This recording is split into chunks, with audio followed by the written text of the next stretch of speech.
Welcome to daily updates. पहली important news है कि जो central board of indirect taxes and customs हैं CBIC ने इसने एक स्कीम शुरू किया है। स्कीम का नाम है एलिजिबल मैन्युफैक्चरर इंपोर्टर स्कीम। इसका उल्लेख इस साल के बजट में भी किया गया था। 1 अप्रैल से शुरू होगी ये स्कीम। 1 अप्रैल से शुरू होगी।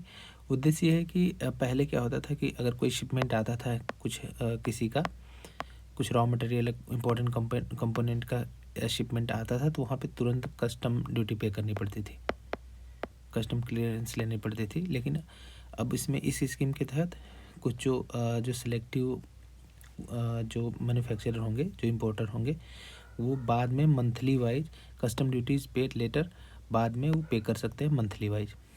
और ये करेंगे deferred payment of import rules 2016 के तहत। तो ये स्कीम शुरू की गई है 1 अप्रैल से, मतलब शुरू की जाएगी 1 अप्रैल 2026 से। स्कीम का नाम है एलिजिबल मैन्युफैक्चरर इंपोर्टर स्कीम। और इसे CBIC central board of indirect taxes and custom ने शुरू किया है। इसका उद्देश्य ये है कि जैसे improve ease of doing business, ताकि कैश फ्लो बाधा न बने कि हमको तुरंत पे करना ही है। Improve ease of doing business को बढ़ाना। Reduce working capital pressure on manufacturers पर जो एक जो वर्किंग कैपिटल का जो कैश का प्रेशर रहता है उसको ख़त्म करना। और support make in India manufacturing, ये इसका उद्देश्य है। इसमें सारी एलिजिबिलिटी हैं, कौन कौन जो किस प्रकार के इम्पोर्टर की बात है, मतलब इम्पोर्टर क्या सारे इम्पोर्टर रहेंगे या सेलेक्टिव रहेंगे। तो इसमें उनकी कैटेगरी है कि क्या कंडीशन है। पहले क्या होता था, पहले तुरंत कस्टम क्लियरेंस लेना पड़ता था, लेकिन अब ऐसा नहीं है। एक दूसरी इम्पोर्टेंट न्यूज़ है कि 16 से 17 अप्रैल को इंडिया स्टील समिट आयोजित होगा। इंडिया स्टील समिट यहाँ पे है।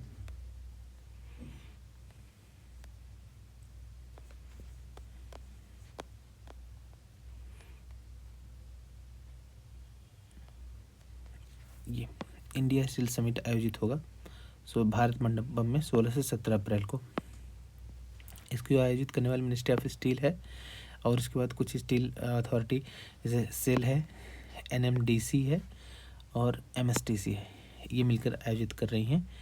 इसका उद्देश्य ग्लोबल स्टील प्रोड्यूसर को एक साथ लाना, गवर्नमेंट पॉलिसी मेकर्स को एक साथ लाना, mining and raw material companies को एक साथ लाना, टेक्नोलॉजी प्रोवाइडर्स को एक साथ लाना। और ये किस पे काम करेंगे, लो कार्बन स्टील प्रोडक्शन पर काम करेंगे। AI कैसे बढ़े स्टील प्रोडक्शन में, रॉ मटेरियल सिक्योरिटी, आयरन और कोकिंग कोल, ये कैसे लगातार सप्लाई हो। सप्लाई चेन रेजिलियंस, मतलब कि जैसे कोई बाधा आए, जैसे अभी जैसे ईरान और जो वेस्ट एशिया में इतना डिस्टर्बेंस चल रहा है, तो ऐसे में एनर्जी सिक्योरिटी को लेकर बाधा आ रही है। तो अगर इस तरह से बाधाएं आती है तो उनको कैसे ओवरकम किया जाए, इसका मतलब होता है supply chain resilience. Steel demand for infrastructure manufacturing, जो लगातार डिमांड बढ़ रही है उसको कैसे बूस्ट किया जाए, ये सब सारी बातें होंगी। भारत की जो steel policy, national steel policy 2017 है, नेशनल स्टील पॉलिसी। उसके तहत 2030-31 तक भारत अपने जो स्टील प्रोडक्शन को बढ़ाकर, क्रूड स्टील प्रोडक्शन को बढ़ाकर 300 मिलियन टन करना चाहता है। अगली न्यूज़ है कि अभी आंध्र प्रदेश गवर्नमेंट ने ह्यूमन वाइल्ड लाइफ कॉन्फ्लिक्ट को कम करने के लिए through out the state, Andhra Pradesh government has initiated project named project Hanuman.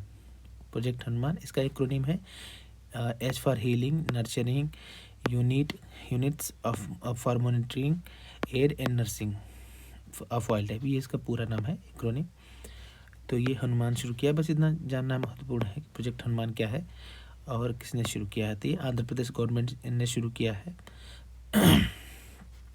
कि जो ह्यूमन वाइल्ड लाइफ जो कॉन्फ्लिक्ट हो रहे हैं क्रॉस द स्टेट, उसको कम करने के लिए। अब ख़त्म होने वाला है रायसीना डायलॉग 11वां, जो इसकी थीम थी president of Finland doctor Alexander Stubbs, ये यहाँ के मतलब इस बार चीफ गेस्ट थे। थीम थी संस्कारा, एसर्शन, अकोमोडेशन और एडवांसमेंट, ये थीम थी। राष्ट्रीय डायलॉग 2016 से आयोजित हो रहा है। इंडिया का जियो पॉलिटिकल और पॉलिसी मेकर जो ग्लोबल लीडर हैं उनके एक तरीके से कॉन्फ्रेंस का ये बहुत बड़ा इवेंट होता है, 2016 से आयोजित हो रहा है। इसको ऑब्जर्वर रिसर्च फाउंडेशन और मिनिस्ट्री ऑफ एक्सटर्नल अफेयर्स मिलकर आयोजित करते हैं। The global leaders, policymakers, experts will deliberate on pressing international issue and strategic cooperation। कैसे strategic cooperation बढ़े और जो ग्लोबल इश्यूज है उनसे कैसे निपटा जाए, इस तरह की बातें करते हैं, इस तरह की चर्चाएं होती हैं। 2027 की जो सेंसस है उसके लिए जो मिनिस्ट्री ऑफ होम अफेयर्स है अमित शाह जी, तो इन्होंने ये 2 मस्कट जारी कर दिया है। जो मेल इन्यूमरेटर का नाम है विकास और जो फीमेल इन्यूमरेटर का नाम है प्रगति। ये मस्कट जारी कर दिए गए हैं, ये विकास, ये प्रगति, 2027 की जनगणना के लिए। तो ये पूछा जा सकता है कि विकास और प्रगति क्या है इसे।